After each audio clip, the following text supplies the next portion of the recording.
Hi, I'm Linda. I'm an Australian demonstrator for Stampin' Up, and I would like to show you something really cool today that I've been playing around with. This month we have a set called Thoughtful Branches. This is it here, and you can see all the different pieces. So I've got the actual stamp set here, but it's it's quite a bit bigger than what it shows here on the front. That's the actual size here. And it has 23 stamps in it. It's a substantial set, and to match it we have these great framelits. So these are called Beautiful Branches, and there's 9 of these, and they have the leaves for the tree, which also can form a hydrangea, and you've got a stem which could work with the hydrangea, and there's little accessories like birds and apples and all sorts of things to go in the trees. There's a tree trunk if you want to make this a really wide tree. So lots of different ways you can use this. But today I'm going to be creating this great sunset card that I made. And the sunset card is done with, we're going to be sponge brayering on the background. Really easy to do, and I'll show you how that works. And this framelit here is what I use to cut the shape of the tree, which is on the front. So I'll do that first. I'm just using basic black cardstock and my Big Shot trusty machine that it is. And I'm going to pop that on there and run it through quick and easy. Now the thing with the Thoughtful Branches stamp set, it is only available, it's quite exclusive, only available for the month of August 2016. So if you're watching this after August, maybe you'll be able to pick one up somewhere else, but your demonstrator can only sell it to you during the month of August. So if you have a demonstrator, by all means, go and chase her down and tell her you want the stamp set, because it is fantastic.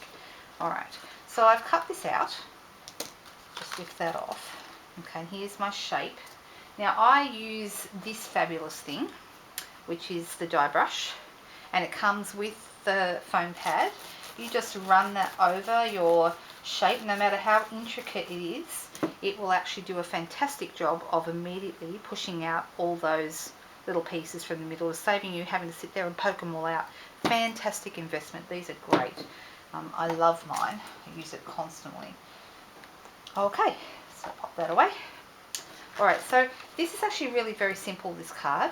I started out by doing the ground, because I needed to know where everything was going to be based. So I started out, I used Memento ink. You can use whatever black ink you have. For the purpose of this card, you will need a quick drying ink, such as Memento or a dye ink. Classic ink pads from Stampin' Up will work as well. They're dye inks. So you want something nice and easy. So I'm going to pop this down towards the bottom. Which way? Yeah, I do want it to go that way, because I want my tree to start down towards the bottom. I'm actually starting this one a little higher than the one I did before, not that it really matters.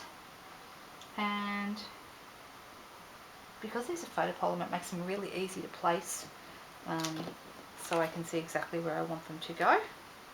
Pop that aside, my ink as well, and then I'm actually going to start brayering the colour straight on. So this is going to end up being on here like this. Okay, you can see the ground below it.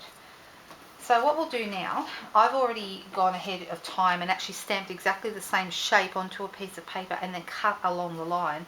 So this becomes a mask. You can see I've already used it once. And I'm just going to put that right up to the line that I've just created on my piece of paper. I find when I'm brayering, it's best to start with the lightest colour first. In this case, I started with the yellow down towards the bottom of the sunset, where the sun is brightest. And I'm using Crushed Curry, which is a really great yellow for this. It's nice and bright, a little bit more substance to it than one of the lighter yellows, like Daffodil or So Saffron. Would be too light for this. All right, and I'm just going to start going a backwards and forwards motion. And then I can go back to my ink pad. When you're wanting to put ink onto your sponge brays, you want to keep rolling them in one direction. So don't go backwards and forwards, keep rolling it, because that way you make sure you get ink all the way around, because you do want it to get on there as much as you can. Now you can use as much colour as you like at this stage. As I get up higher, I'm applying less pressure, and so you can see that colour kind of peters out. So it's strongest down near the horizon there. Okay. Then I'm going to move up to my next colour. So in this case I'm using Peekaboo Peach, which is one of our new in colours. And I'm going to open that one up and use my sponge brayer on that. The sponge brayers do wash out quite well. That's probably good for you to know. Okay, now I don't want to start right down the bottom. I'm actually sort of going to start here in the middle, very light pressure I'm applying, and then applying more as I go higher again. Now one of the things I love about the new sponge brayers is they're very forgiving. So you can see I've got a bit of a line here on this one. I'm not worried about that at all, because the more I add, the less those lines are going to show. And what also is nice about it is that if I was actually dealing with a real sunset, then there's no reason why there might not be lines in the sky. There quite often is. Okay, so you can see I've almost completely eliminated that line, and I've gone from the yellow into the orangey tones of the Peekaboo Peach quite nicely. The next colour I'm applying is Sweet Sugar Plum, another new in colour. I'm going to pop that onto here, and I'm going to start from the top this time. So I'm going to start at the very top and come down into the peachy tones. Okay. Once again, add some more colour, start at the top and come down. If I'm worried about the lines, I just keep going until I eliminate them. I have found the sponge brayers to be absolutely fantastic for creating different effects, like colours running into each other, or even if you're just using one colour, it's really easy to get a light to dark gradation, and it looks fabulous. That's a nice word, isn't it? Gradation. I don't think I've ever used that in a sentence before. Okay. Alright, so you can see now I've got my light tones going into my darker tones. If I really wanted to darken up the top of the sky, I could go another tone darker, and this is Perfect Plum, and that works really well with these as well. But in this case I'm not going to. I think it's really nice as it is. When I take my piece away, you can see now my sky actually is really lovely just as it is. Now at this point I am going to think about where I want my black piece to go. Now, I notice there's little tiny gaps in this stamp. It is meant to be there, but I like to put my trunk over those, because then there's no gaps, and that's actually quite nice. So I want my trunk to come down a little bit over the top here. Alright, so I can see where that's going to go. So I'm going to want my sun right in here, in this almost little hollow. So I'm going to bring my mask back in,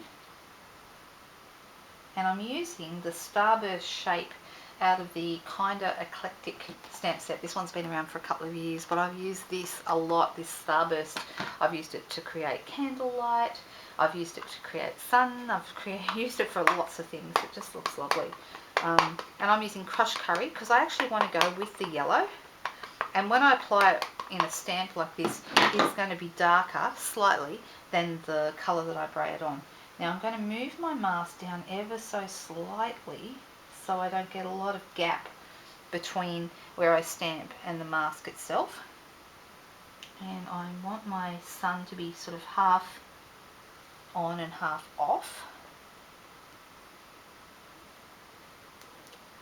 Alright. Okay, you can kind of see my sun's kind of disappearing down here.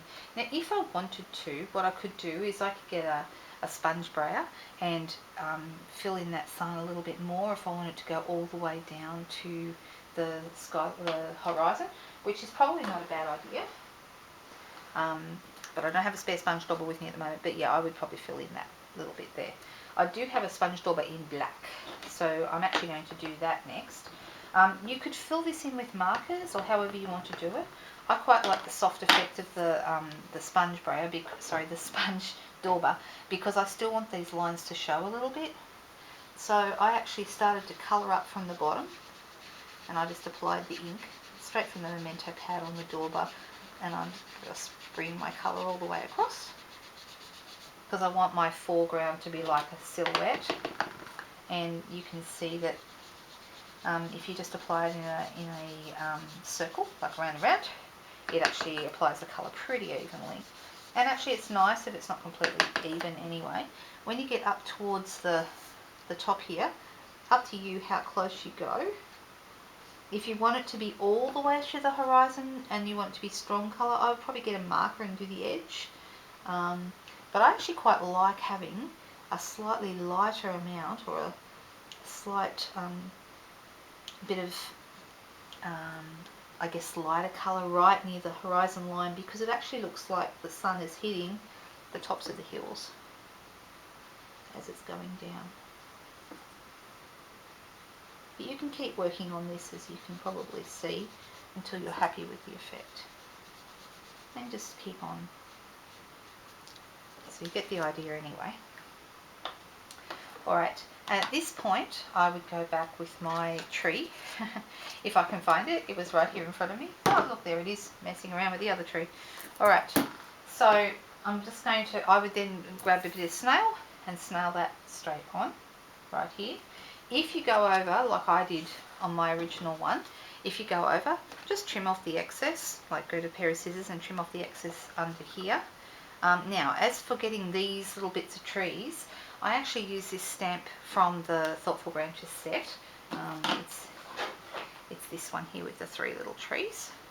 And I use my ink pad again. I didn't want to get the whole lot. I actually just want I want the tree to be small, so I didn't want the whole tall tree. And what I did was I just wanted that bit over the edge.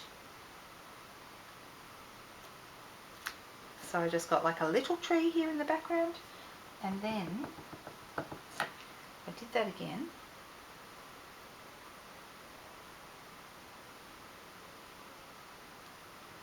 So they're at different heights.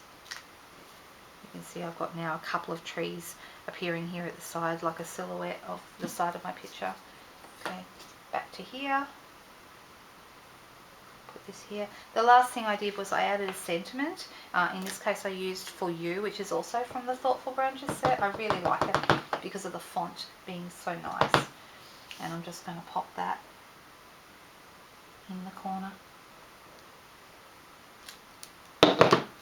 So you can get to see right now how that looks when it's done. So it's a really easy card, very, very simple. Minimum amount of layering. I did layer that whole piece onto a piece of Sweet Sugar Plum cardstock. You can see the mauvey colour, pinky colour behind there, and then the whole thing onto a piece of Whisper White. Okay, so that's how easy it is to make this awesome little card. I hope you like it. Have a great day, guys, whatever you're doing, and check back again soon for more videos, or follow my Facebook page. I'm Linda Dalkey, Independent Stampin' Up! Demonstrator, and Dalkey's D-A-L-K-E. So have a great day, and we'll talk soon. Bye!